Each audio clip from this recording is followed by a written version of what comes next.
the little crowned fugitive who escaped her golden world. The golden world floated in silence, wrapped in light and order. From space, it looked perfect. Wide rings of glowing cities circled the planet like jewelry. No smoke, no rust, no darkness. Every structure was smooth, polished, and planned long before it was built.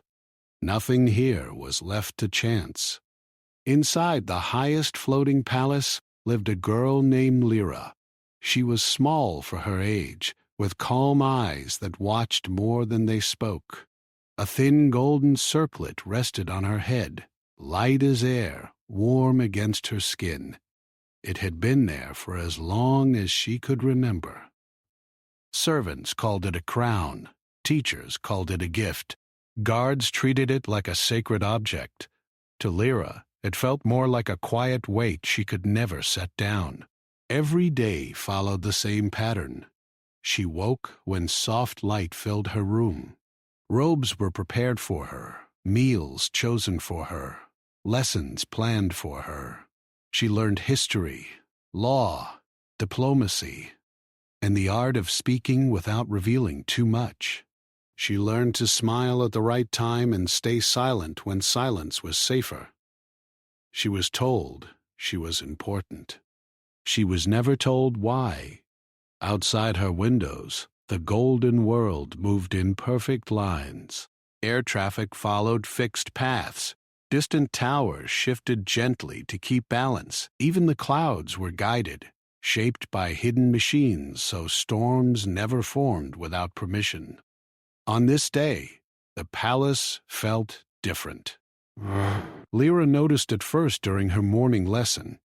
Her tutor paused mid-sentence, eyes unfocused, as if listening to something far away. The walls hummed, just a little louder than usual. The floor vibrated once, very softly. "Is something wrong?" Lyra asked. The tutor forced a smile. "Nothing you need to worry about." But worry had already found her. As the hours passed, guards moved more quickly through the halls. Their steps were sharp, not smooth. Whispers followed them like shadows. Doors that were usually open remained sealed. The palace, once calm and bright, felt tense, like a breath held too long. By evening, Lyra was dressed in ceremonial white. The crown was polished until it shone brighter than the lights above. She was guided toward the grand hall, where a broadcast would be sent across the empire. This ceremony had been planned for years. It was meant to show the people their future. Lyra's future. The grand hall was vast and empty except for a raised platform and rows of silent guards. High above, glowing screens waited to carry her image to billions of worlds. As she stepped forward, the crown warmed, almost pulsing, as if aware of the moment. She felt a sudden chill. Before she could speak, the lights flickered. A deep sound rolled through the hall, low and heavy. Several guards stiffened. One of them reached for a weapon. Another turned, not toward the platform, but toward the exit. Then everything broke at once. The screens shattered in bursts of light. The floor split with a sharp crack. Alarms screamed, loud and raw, nothing like the calm tones used for drills. Smoke poured from hidden vents. Guards shouted over one another, commands clashing, voices confused. Lyra froze. A guard near the platform raised his weapon, but not toward the smoke, toward her. She did not understand at first. Her mind tried to shape a safer meaning. Some mistake, some drill gone wrong. But then another guard tackled him from the side, and a third fired into the crowd. The hall filled with chaos, not from outside, but from within. Trusted protectors turned on each other. Someone grabbed Lyra's arm and pulled her backward. She stumbled, heart pounding, breath caught in her chest. She looked up, ready to scream, but the person pressed a finger to their lips. It was a maintenance worker. Older, dressed in plain gray, face lined from years of quiet labor. His name badge read, Orin. "Don't speak," he said softly. "Walk when I tell you. Run when I tell you." "Why?" Lyra whispered. "Because they are not here to save you." Another explosion shook the hall. The platform collapsed inward. The guards closest to it fell into darkness below. Orin pulled Lyra through a narrow service door just as energy fire tore through the space where she had been standing. They ran. The service corridors were tight and dim, nothing like the bright halls above. Pipes lined the walls, warning lights flashed red. Orin moved with purpose, taking turns without hesitation. Lyra struggled to keep up, her ceremonial shoes slipping on the metal floor. "Where are we going?" she asked, breathless. "Out," Orin said. Somewhere they forgot. Behind them, boots thundered. Voices shouted her name, not with concern, but with urgency sharp enough to cut. They reached a sealed hatch. Orin placed his hand against a hidden panel. The door opened just enough to slip through. Inside was a small hangar, dusty and unused. In the center sat a narrow escape craft, old and unmarked. "No one uses this anymore," Orin said. "That is why it still exists." Lyra stared at it, disbelief washing over her. "I can't leave." "I'm supposed to stand on a platform and disappear?" Orin said. His voice was firm, but his eyes were tired. "That ceremony was never for the people. It was to close a chapter." "Close what chapter?" "Yours." The word struck harder than any explosion. The hangar doors shook. The sound of cutting tools bit into metal. Orin pushed Lyra toward the craft. Inside. "Now?" She hesitated, looking back toward the palace, toward everything she had ever known. The golden world had been her cage, but it was also her home. "I don't know how to live anywhere else," she said quietly. Orin met her gaze. "Then learn." "The universe is not as gentle as this place, but it is more honest." He helped her into the pilot's seat and strapped her in. The controls were simple, meant for emergencies. As the engines powered up, the crown on her head pulsed again, warmer now, almost restless. "What about you?" Lyra asked. Orin smiled, just a little. "I was never meant to leave." The hatch sealed. The hangar doors finally gave way as the craft lifted off. Energy fire scraped the hull, but the old engines roared, stronger than they looked. The ship shot free from the palace and into open space. Lyra watched through the viewport as the golden world shrank behind her. The floating cities glowed calmly, untouched by the violence within. To the rest of the empire, everything still looked perfect. Her console flickered. A message appeared on the screen, broadcast on all channels. It named her. It called her a traitor. It declared her a fugitive. Lyra's hands trembled as the ship jumped into the dark between stars. The crown cooled, heavy and silent once more. For the first time in her life, no one was watching her. She did not know it yet, but the Empire would regret letting that happen. The escape craft moved silently through the empty space, leaving the golden world behind. Stars stretched in all directions, cold and bright. Lyra's hands rested on her knees, still shaking from the sudden escape. The crown felt strange now, heavier, like it carried the weight of everything she had left behind. Orin sat beside her, calm, checking the small control panel. He never spoke unless necessary, but his eyes were always alert. Lyra tried to remember how to breathe steadily. She had never been outside the palace, never touched a world that was not perfect and clean. "Where are we going?" she finally asked. Oren did not answer immediately.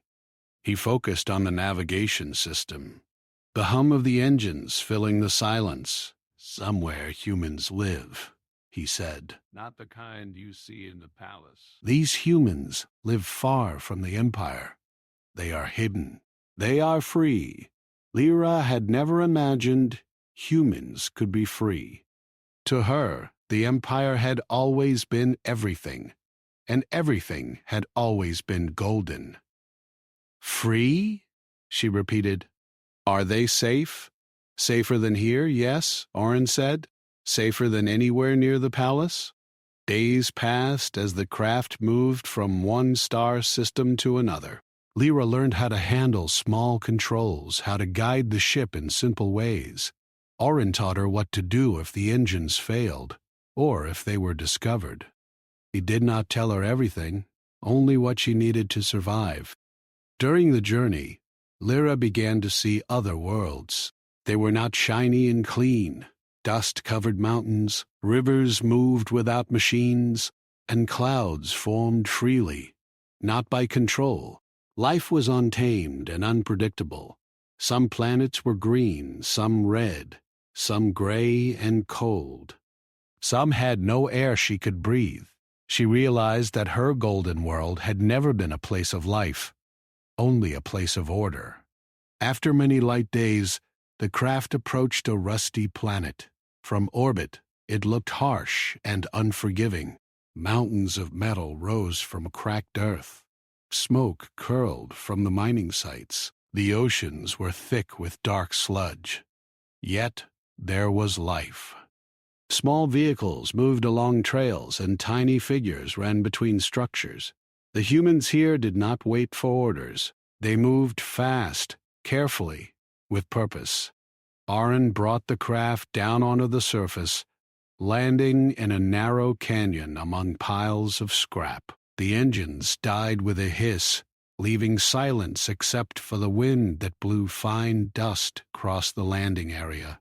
Lyra stepped out. The air was thick and smelled of metal and oil. Her hands brushed against the dusty rocks, and she realized she had never felt a real texture before. Everything in the palace had been smooth, polished, untouchable. A figure approached from a distance. He wore old clothes, patched many times. His face was lined, and his hands were black with grease. His name was Marek. "Who are you?" Marek asked, cautious. I escaped," Lyra said, "from the Empire." Marek's eyes narrowed. "The crown?" "Yes," she whispered. "It's mine." He looked at her carefully, then gestured for her to follow. He led her to a hidden underground market. Here, humans moved freely. Children ran without fear. Sellers shouted prices for broken machines and rare tools. Lyra had never seen such chaos and noise, and yet it felt alive. She stayed hidden among the crowd while Marek negotiated with others to provide her temporary shelter. She learned quickly that humans survived through cunning and cooperation, not through rules or machines.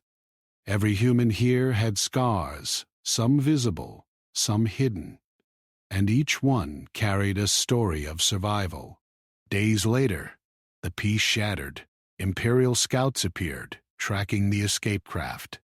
Their weapons were precise, deadly. The humans around Lyra did not run. They fought with what they had: crude explosives, traps, even bare hands when necessary. Lyra watched in amazement as humans fought for her, not knowing who she truly was, only that she was being hunted.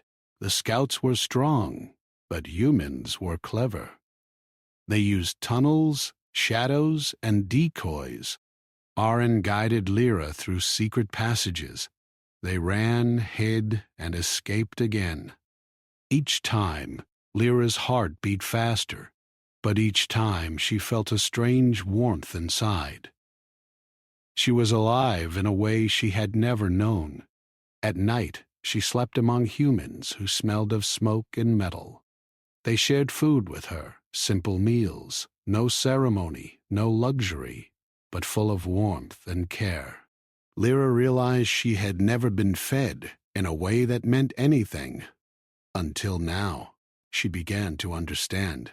The golden world had given her safety, but not life.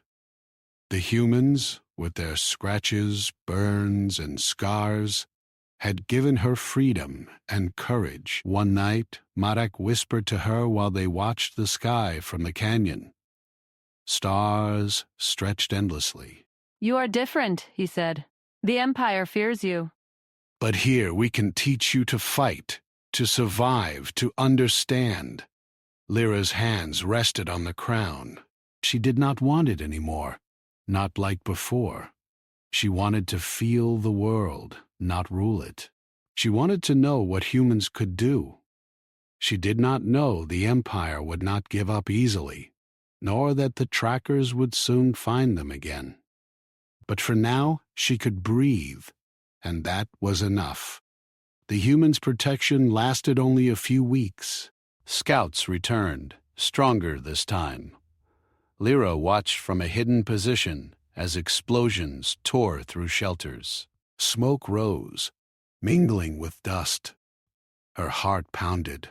The humans fought bravely, improvising every attack, every defense.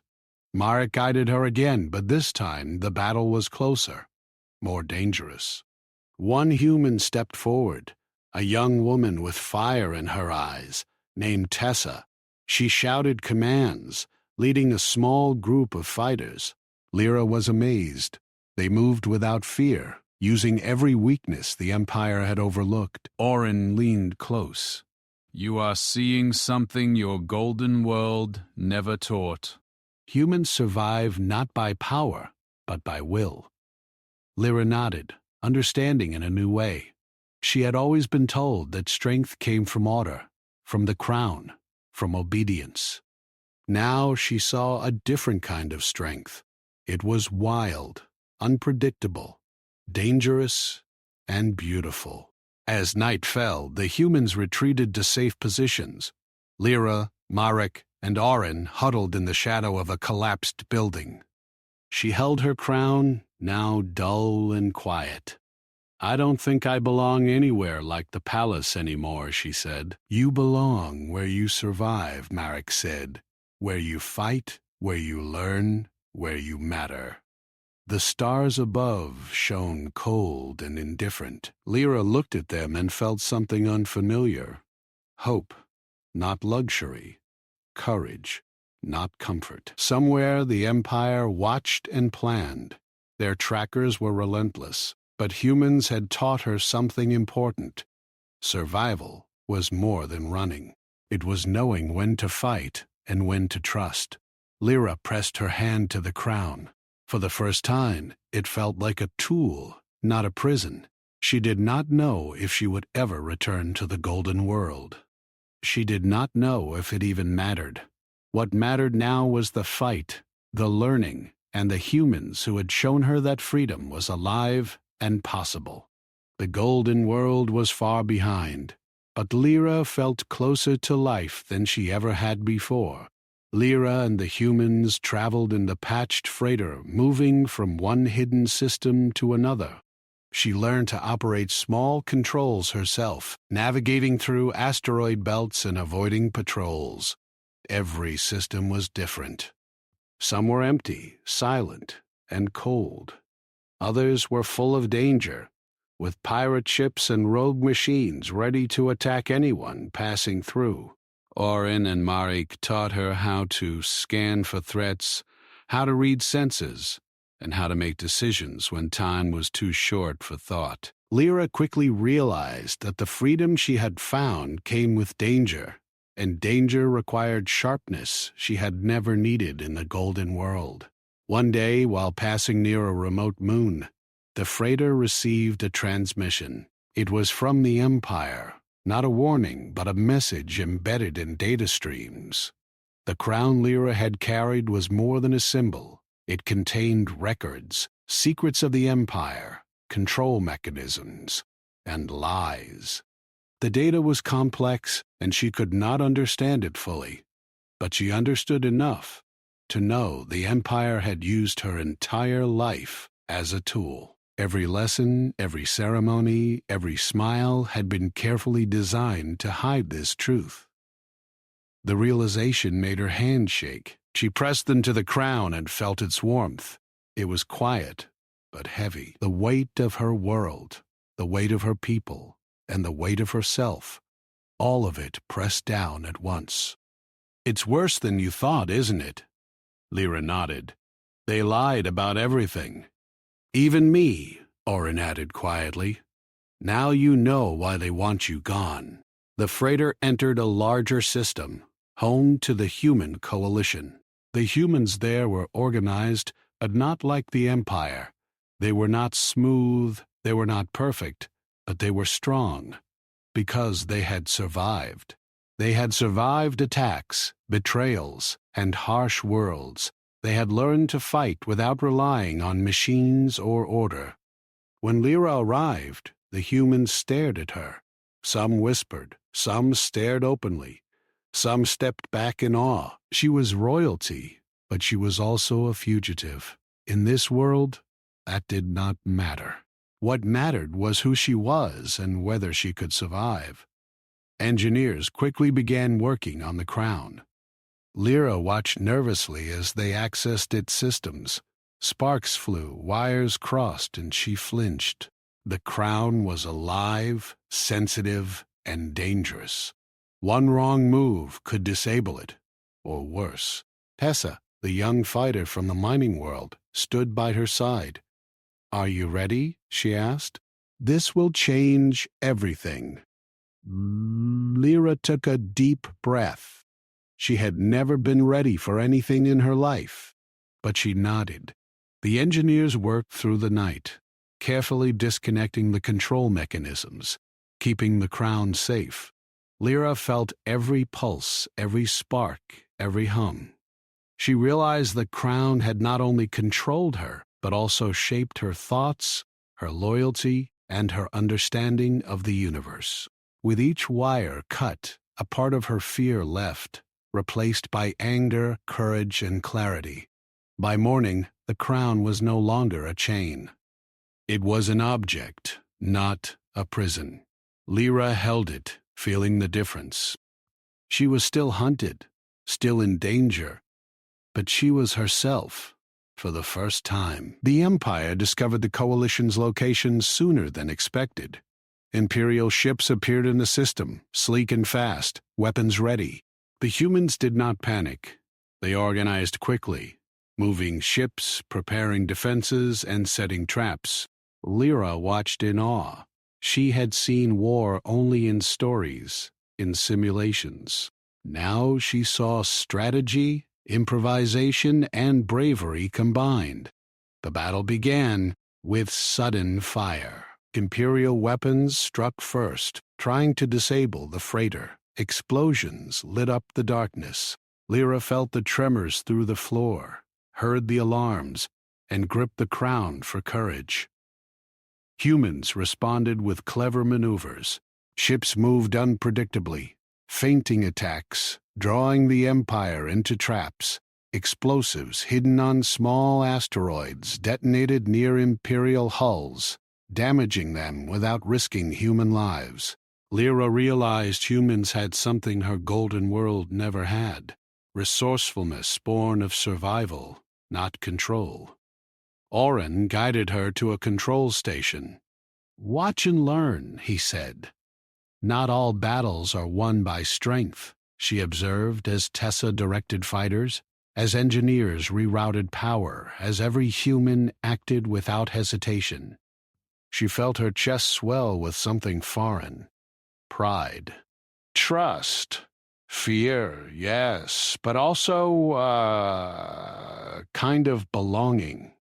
Hours passed. The Imperial fleet lost ships, slowed by traps and counterattacks. Lyra realized that the Empire had underestimated humans, underestimated the willingness to fight for each other. She understood now that survival was not about obedience or gold. It was about spirit.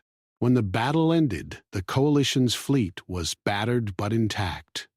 Lyra stood among the humans, watching the enemy retreat. She did not feel the same emptiness she had felt in the Golden Palace. She felt alive. Orin leaned close. The Empire will not stop, but now you know what humans can do. Lyra touched the crown again. She would not wear it as before. It was a reminder, a tool, a symbol, but no longer her master. Her eyes moved to the stars, where more danger awaited, more challenges, more lessons. Somewhere in the galaxy, the Empire plotted. Somewhere humans would rise again. Lyra realized she was no longer a girl hidden behind gold. She was a witness, a learner, and soon, perhaps, a fighter. The universe was larger, darker, and freer than she had ever imagined. And for the first time, she was ready to meet it. The Human Coalition was not a place of gold and shine, but it was alive with purpose. Ships of all sizes, patched together from years of scavenged technology, filled the hidden hangars. Engineers worked without rest, fixing weapons, repairing engines, and preparing defenses. Humans moved with a speed and determination that the Empire had never seen. Lyra watched it all, understanding that this was more than survival. It was a war waged quietly, with hope and courage. She spent days learning from Tessa and other fighters, training with tools and weapons she had never seen before. She learned how to handle energy blades, how to use small shields, and how to think quickly in battle. Every lesson made her stronger, not just in body, but in mind. The Golden Palace had trained her to stand still, to look perfect, to be silent. Here she learned to move, to speak, and to act. But the Empire did not wait. Their scouts found the Coalition's location. They moved faster than anyone expected, striking before the humans could fully prepare. Lyra watched as ships dropped from space, their weapons bright and deadly. Explosions rocked the hangars. Smoke and fire filled the air. Humans did not panic. They had been waiting for this. They activated traps, launched decoy ships, and rerouted power to defensive shields. Lyra followed Tessa through a narrow corridor, watching humans fight in ways she had never imagined. They were clever, using the Empire's strength against it, turning speed into weakness, precision into error. Every attack was met with a counter, every threat with strategy. Orin guided her to a control panel. "This is where you can help," he said. "You can use the crown to send signals, to confuse them, but be careful. The Empire watches everything." Lyra nodded. Her fingers hovered over the controls, then pressed. The crown glowed faintly, responding to her thoughts. She transmitted false signals, creating illusions in the Empire's sensors. Ships that were not there appeared, and real ships moved unseen. Imperial commanders shouted orders that led them into traps, while humans exploited every mistake. Hours passed. The battle raged in space and on the surface. Explosions shook the ground, fires spread, and alarms screamed. Lyra felt her heart pound. But she also felt a new sense of power. She was part of this fight, not as a princess or a crown bearer, but as herself. Every move she made mattered. Every choice could save lives. The Coalition fought with everything they had. Humans sacrificed ships to protect others, used themselves as shields when necessary, and never gave up. Lyra realized that courage was not something learned from books or ceremonies. It was born in the heart when life demanded it. As night fell, the Empire began to retreat. Their ships were damaged, their crews confused, and their pride wounded. Lyra watched as the stars above were filled with the wreckage of Imperial power. She understood now that the Empire had underestimated the humans' will to survive, to fight, and to protect each other. When the battle ended, the humans were tired but victorious. They celebrated quietly, not with pomp, but with relief and gratitude. Lyra held the crown, now a simple object in her hands, and felt the weight of responsibility, not for ruling, but for learning, for helping, and for being alive. Orin smiled. You see now, power is not gold. It is courage. Lyra nodded, looking at the stars. The Empire would return, but she would be ready, and so would the humans. She had found a place where she belonged, and a fight worth living for. The freighter moved quietly through the dark reaches of space, carrying Lyra and the human coalition to safety. The Empire had not stopped searching, and every sensor was filled with tension. Lyra walked among humans she now knew well, seeing the marks of battle, the scars that told stories of survival. Each one had faced death and had refused to give in. She held the crown carefully. It was no longer a chain, but a tool. She had learned how to use it to help, to confuse, to protect. Orin had guided her, teaching her to read the signals, to predict the Empire's movements. Lyra understood that knowledge itself could be a weapon. A message appeared on the freighter's console. The Empire was closing in, with faster ships, more weapons, and ruthless commanders. One of them, Vera, had tracked her specifically. Her eyes were cold and precise, her commands sharp and cruel. She would not stop until the crown and Lyra were back in the Empire's hands. Tessa and the other humans gathered around the control panels, planning every movement carefully. Lyra felt a thrill she had never known. She was part of a team, and every action mattered. They would not simply hide, they would fight, and they would make the Empire pay for underestimating them. The battle began, with sudden attacks from above. Imperial ships fired with deadly precision. Shields flared, explosions erupted, and alarms screamed across the freighter. Lyra pressed her hand to the crown, sending false signals, creating illusions of ships that were not there. Imperial weapons fired at empty space, wasting energy, while humans maneuvered undetected. Lyra watched as ordinary civilians joined the fight. Engineers launched improvised missiles. Children managed small drones to confuse sensors, and fighters used the terrain to their advantage. Every human had a role, and every role mattered. Lyra realized that humans were strongest when united, when each person's courage amplified the others. Vera's flagship moved closer. Her eyes scanned for Lyra, her mind calculating every move. She believed she could corner the fugitive easily. But humans do not follow rules as strictly as machines or emperors. They used unpredictability, sacrifice, and willpower to overwhelm her calculations. The freighter darted into an asteroid belt, using the rocks as cover. Lyra's hands moved instinctively over the controls, guiding the crown's signals to mask their movements. Explosions flared as Imperial ships collided with hidden debris. The humans moved as one, fluid and fearless, striking back when the moment was right. Hours passed, each one filled with tension and danger. Lyra saw the cost of freedom: ships destroyed, supplies lost, and humans injured. But she also saw the triumph of spirit. Every time an attack failed, every time the Empire miscalculated, humans grew stronger. They learned, adapted, and refused to surrender. Finally, Vera's flagship retreated. The Empire had underestimated the humans' courage and adaptability. The coalition had survived, battered, but undefeated.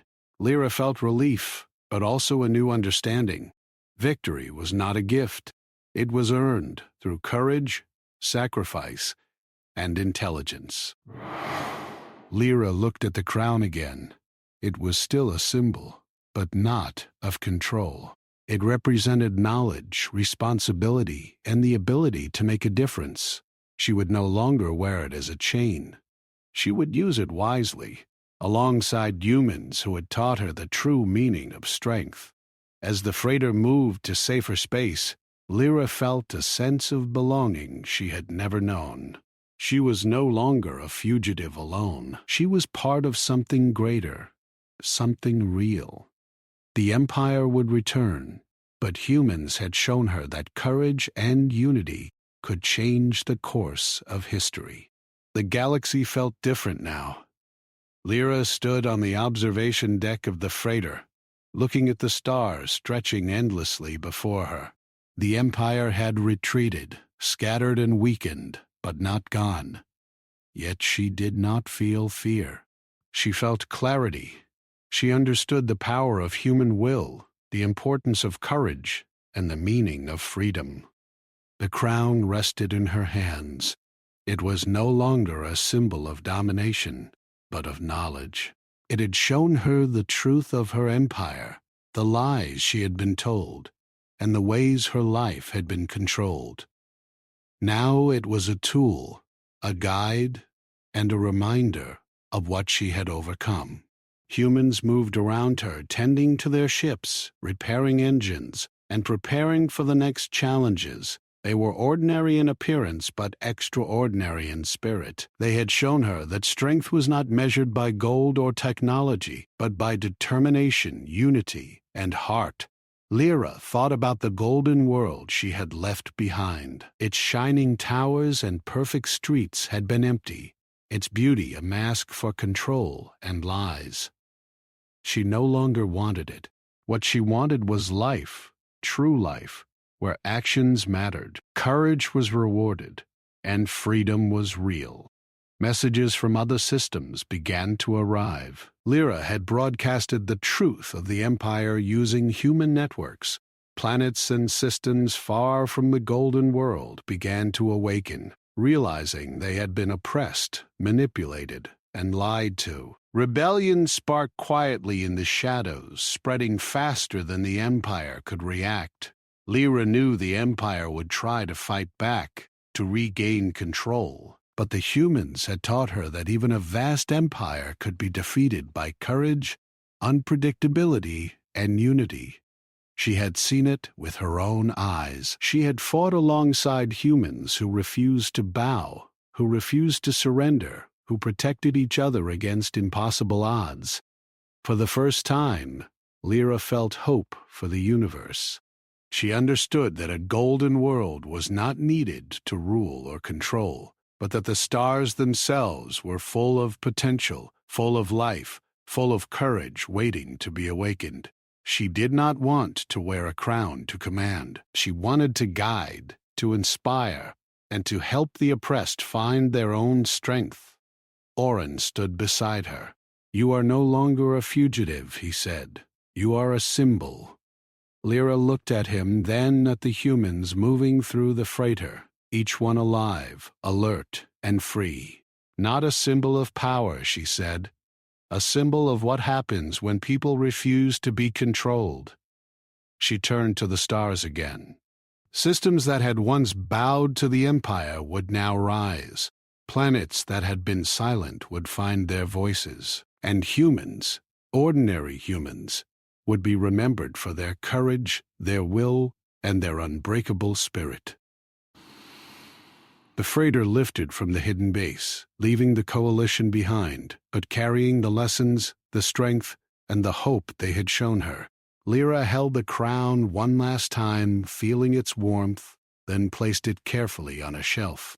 It was a tool, not a master. She did not need it to lead, to inspire, or to fight. The humans had shown her that strength was already within her, and within every person willing to act.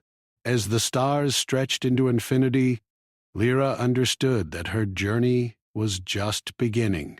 Not to reclaim a throne, not to rule a golden world, but to be part of a galaxy that had learned courage and freedom, where humans and other beings could live without fear, where the spirit of defiance could shape the future. The golden world was behind her. The Empire was faltering. Humanity, ordinary but unyielding, now held a place among the stars. And Lyra, once a little crown-bearer, once a fugitive, now walked among them, free, aware, and ready to face whatever the universe would bring next.